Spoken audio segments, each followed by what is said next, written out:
আসসালামু আলাইকুম। সবাই কেমন আছেন? কাছে বা দূরে, দেশ ও দেশের বাহিরে যে যেখান থেকে ভিডিওটি দেখতেছেন, আশা করি সবাই অনেক অনেক ভালো আছেন। আল্লাহর রহমতে আমিও ভালো আছি। আমি কল্পনা টাঙ্গাইল থেকে বলছি। আজকে আরেকটি নতুন ভিডিও নিয়ে আপনাদের সামনে হাজির হয়ে গেলাম। আশা করি আপনাদের ভালো লাগবে। ভালো লাগলে প্লিজ ভিডিওর শুরুতে একটা লাইক দিয়ে ভিডিওটি দেখা শুরু করবেন। আর ভিডিওটি কেমন লাগলো অবশ্যই কমেন্টে জানাবেন। আর চ্যানেলে যদি নতুন হয়ে থাকেন তাহলে ছোট্ট চ্যানেলটিকে সাবস্ক্রাইব করে পাশেই থেকে যেতে পারেন। আর এখানে দেখেন আমাদের দুষ্ট মিষ্টি বুড়িমাটা লক্ষ্মী সানা। এর আগে অনেক ভিডিওতে তাকে দেখাইছি। সে হচ্ছে আমাদের বুড়িমা। তার জন্মদিন এই ডিসেম্বর 29 তারিখে 2 বছর হবে। সেই উপলক্ষে তার চাচ্চু, তার ছোট চাচা তাকে এই গাড়িটা গিফট করছে। সে তো পেয়ে মহা খুশি। গাড়িটা অবশ্য আগে আনা হয়েছে। আর সে হচ্ছে আমাদের ঘরের ছোট্ট প্রিন্সেস। আমাদের ঘরে 3টা প্রিন্সেস, একটা বড়, একটা মেঝো, আর এটা হচ্ছে ছোট। আর এই ছোট প্রিন্সেসটা হচ্ছে সবার চোখের মণি। সবাই তা মাশাল্লাহ বলবেন। আমার এই ছোট প্রিন্সেসটার জন্য দোয়া করবেন। তার 2 বছর পূর্ণ হবে। সে গাড়িটা পেয়ে মহা খুশি। গাড়িটা ঠিক করে সেট করতেও দিতেছে না। সে গাড়ি চালাবে। দেখেন তার এমন ভাব, সে একদম পাকা ড্রাইভার হয়ে গেছে। সে গাড়ি চালাতে পারে। সে এমন একটা ভাব নিতেছে। প্রথম প্রথম দেখে যে একটু ভয় পাওয়া, সেটা তো তার মধ্যে নাই। সে এমনভাবে বসে যে গাড়িটার এটা এমনভাবে ঘোরাইতেছে, মনে হয় সে একদম পাকা প্লেয়ার। সে হচ্ছে পাকা ড্রাইভার। দেখেন তার অবস্থা। সে তো গাড়ি পেয়ে মহা খুশি। সে সারাদিন শুধু বলে ভু চালাবো, ভু চালাবো। সেই জন্য তার ছোট চাচ্চু তাকে গাড়িটা গিফট করছে তার জন্মদিন উপলক্ষে। গাড়িটা দিয়ে, মানুষটা দিয়ে কেমন মানিয়েছে অবশ্যই কমেন্টে জানাবেন। এই তো এখন দুপুরবেলা 2:30 বাজে, মেয়ের উদ্ভাস। সেখানে উদ্ভাসে দিয়ে একটু উদ্যানের এদিকে হাঁটাহাঁটি করতে আসছিলাম। আসলে এই 1.5 ঘন্টা একটানা বসে থাকতে একটু ভালো লাগে না। সেই জন্য মাঝে মধ্যে একটু হাঁটাহাঁটি করি, বেশ ভালো লাগে। এখানে উদ্যানে সাজানো হচ্ছে সামনে, যেহেতু 16ই ডিসেম্বর। এটা 16ই ডিসেম্বরের আগের ভিডিও, কিন্তু ছাড়তে আমার অনেক দেরি হয়ে গেছে। না, এটা 16 ডিসেম্বরের পরে। এটা বিজয় দিবসের ইটা টানানো হয়েছিল, এটা তারপরে করা ভিডিওটা, ভুল বলছি। এই তো উদ্যানটা অনেক সুন্দর করে সাজানো হয়েছিল, কিন্তু তখন তার এদিকে আসি নাই। তো এসে দেখলাম যে প্যান্ডেল প্যান্ডেল সব খুলে ফেলতেছে। 16 ডিসেম্বর যেহেতু এখানে অনুষ্ঠান হয়েছে, বিজয় দিবস। আর এখানে চিতই পিঠা, তেলের পিঠা, হরেক রকমের পিঠা বানায় উদ্যানে। এখানে যারা আমাদের টাঙ্গাইলের তারা তো অবশ্যই চিনবেন। এখানে প্রতিদিন নানান রকমের পিঠা রাস্তার ধারে বানাইতেছে। তাও দেখেন কি সুন্দর পিঠাগুলা ফুলতেছে। আর গ্রামগঞ্জে আগে যখন পিঠা বানাইতো, তেলের পিঠা, চিতই পিঠা, এগুলা বানালে তো ধারে কাছে মুরব্বীরা যেতেই দিত না। বলতো চুল খুলে আসা যাবে না, এখানে এসে ফুচি দেওয়া যাবে না, কত রকমের কথা বলতো। এখানে গেলে নাকি তেলের পিঠা ফুলবে না, চিতই পিঠা হবে না। আর এই যে দেখেন রাস্তার ধারে একদম ওপেনভাবে বানাইতেছে, কত মানুষজন যাতায়াত করতেছে। এই পিঠাগুলো খেতে অনেক মজা, কিন্তু অস্বাস্থ্যকর। তার কারণ রাস্তার ধুলাবালিগুলো একদম এসে পড়তেছে। আর এখানে পিচ্ছি কিউট বেবিটা দেখেন, এর মা পিঠা বানাইতেছে। বাচ্চাটা অনেক কিউট, আমার কাছে খুব ভালো লাগছে। সে বারবার আমার ক্যামেরা দেখে, বারবার সে আমার ক্যামেরার সামনে আসতেছে, ফুচ্ছি দিতেছে। মানে ও বুঝতেছে না যে এটা আসলে কি হচ্ছে। আমি ভিডিও করতেছি, ও বারবার সামনে আসতেছে। তো ওর মা অনেক সুন্দর পিঠা বানাইতেছে, আর ও দাঁড়ে দাঁড়িয়ে পিঠা খাইতেছে। এই তো উদ্ভাস শেষ হয়ে গেছে। উদ্ভাস শেষ হইতে 4টা বেজে গেছে। এখানে মেয়েদের নিয়ে আসছে এখন ক্যাপসুলে।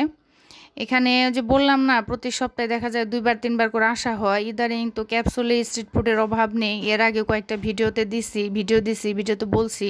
কিন্তু এখানকার খাবার দাবার এত মজা লাগে যে মানে মন চায় প্রতিদিনই প্রায় যাই, কিন্তু প্রতিদিন তো আর যাওয়া ঠিক হবে না। সপ্তাহে 1-2 দিন যাই, এক এক দিন এক একটা ট্রাই করি। প্রতিদিন যে একটাই ট্রাই করা সেটা করি না, এক এক দিন এক একটা। যেমন এই যে আজকে এখানে আসছি সুইমিং পুল ফুচকা খাওয়ার জন্য। এর আগে আমি 3 দিন আসছি সুইমিং পুল ফুচকা খাওয়ার জন্য। আমার ছোট মেয়ে ওর বুবুর সাথে এসে খেয়ে গেছে, বলছে খুবই মজা। তো শুনে আমার বড় মেয়ে বলতেছে আম্মু খাবো। তা আমিও বললাম যে ইন্ডিয়ান পানিপুরি তো কয়েকবার খাইলাম, তো ইন্ডিয়ান সুইমিং পুল ফুচকাটা টেস্ট করে দেখি। এর আগে 3 দিন আসছি কিন্তু পাই না। আজকে লাস্ট 4 দিনের দিন এসে পাইছি, ভাগ্য ভালো। তো যে একটা কৌতুকের মতো শুনছিলাম পাশের বাড়িতে পিঠা বানাইতেছে। 3বার গেছি, দেয় নাই। আরেকবার যাব, দিলে দিব, না দিলে না দিব। আমি এত সোসা না, এরকম একটা কৌতুক শুনছিলাম। আমার দশা হচ্ছে এরকম। 3 দিন গেছি, সুইমিং পুল ফুচকাটা পাইনি। আজকে মনে মনে প্ল্যান করে গেছিলাম যে আজকে পাইলে পাবো, না হলে আর সুইমিং পুল ফুচকা আমি খাবোই না, ছেড়েই দেবো।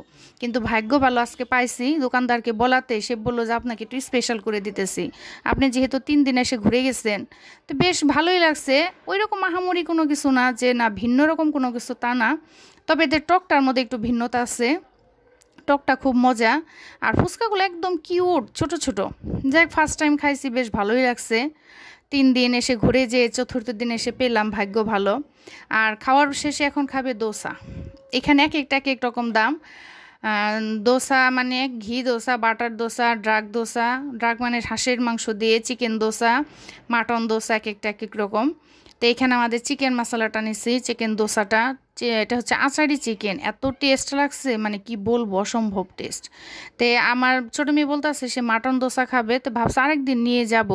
তো তারপরে 2-3 দিন পর আবার গিয়েছিলাম যে মাটন দোসা খাবো, কিন্তু যে দেখি ভাগ্য খারাপ, দোসাটা বন্ধ হয়ে গেছে, দোসা নাই। শুধু চিকেন দোসাটাই খেয়েছিলাম। পুদিনার টকটা খুব একটা ভালো লাগেনি, কিন্তু এই নারিকেলের টকটা মানে নারিকেলের যে এটা কি সস বানাইছে না কি বানাইছে, এটা এত মজা লাগছে। মানে প্রথমে তো আমি নিতেই চাই নাই, দোকানদার বললো যে একটু নিয়ে দেখেন। তো খুবই মজা লাগছে নারিকেলের টকটা। নারিকেল দিয়ে এটা টক বানাইছে না কি, যাই হোক পুদিনার টক, এটা ভালোই লাগছে। পুদিনার মরিচ বাটা আর ডাল দিছিল, ওইটা খুব একটা ভালো লাগে নাই, কিন্তু এই আপনার নারিকেলেরটা খুব ভালো লাগছে। আর আচারি মাংসটা খুবই মজা হয়েছে। দোসাতে এরা তো আসলে সিক্রেট কিছু দেয়, সিক্রেটটা তো আর বলবে না। জিজ্ঞেস করছিলাম যে এখানে কী কী দেন, তো সে আমাকে চালের গুঁড়ি আর তেল এটা সেটা শুনাইলাম। বললাম সিক্রেট কী দেন সেটা বলবেন না। পরে বললো যে সিক্রেটটা বললে তার আপনারা আসবেন না, বাসায় ট্রাই করে খাবেন, সেই জন্য সিক্রেটটা বলা যাবে না। যাই হোক, না বলুক, তবু ভালো লাগছে খেয়ে। 2-3 দিন পর আবার গেছিলাম যে মাটনটা খাবো, কিন্তু দুঃখের বিষয় মানে দোসাটা বন্ধ হয়ে গেছে। ক্যাপসুলে এত রকমের খাবার, মানে একদিনে তো শেষ করা সম্ভবই না এতগুলা খাবার। দেখা যাচ্ছে যে প্রায় দিনই মাঝে মধ্যেই যায়, 2-1 দিন পর পরই যায়, এক একটা এক সময় ট্রাই করি। খেতে বেশ ভালোই লাগে। আচারি চিকেনটা আমার খুবই ভালো লাগছে দোসা দিয়ে। এই ভিডিওটা কিন্তু আমার 2 সপ্তাহ আগে করা। ওই যে মাঝে মাঝে বলি না যে ভিডিও করি ঠিকই, কিন্তু এগুলো ছাড়া হয় না। কবেকার ভিডিও যে কবে দেই তারও ঠিক নাই। আর এখানে দেখেন ডাল দিছে, পুদিনা পাতার টক, নারিকেলের টক, আচারি মাংস আর হচ্ছে ডাল, সব মিলিয়ে বেশ ভালোই লাগছে খেতে দোসাটা। ইন্ডিয়ান দোসা, ইন্ডিয়ান তো অনেক ধরনের খাবার দাবার এসে গেছে এখন ক্যাপসুলে, খুবই ভালো লাগে। ইন্ডিয়ান খাবারের ভিড়ে কখন যে বাঙালি খাবারটায় হারিয়ে যায় আল্লাহ জানে। এত খাওয়া দাওয়া শেষ করে এখন বাসায় চলে যেতেছি। আমার ছোটো মেয়ে হাই দিল। এতক্ষণ ধৈর্য ধরে যারা ভিডিওটি দেখলেন অসংখ্য অসংখ্য ধন্যবাদ। সবাই ভালো থাকবেন, আমাদের জন্য দোয়া করবেন। খুদা হাফেজ।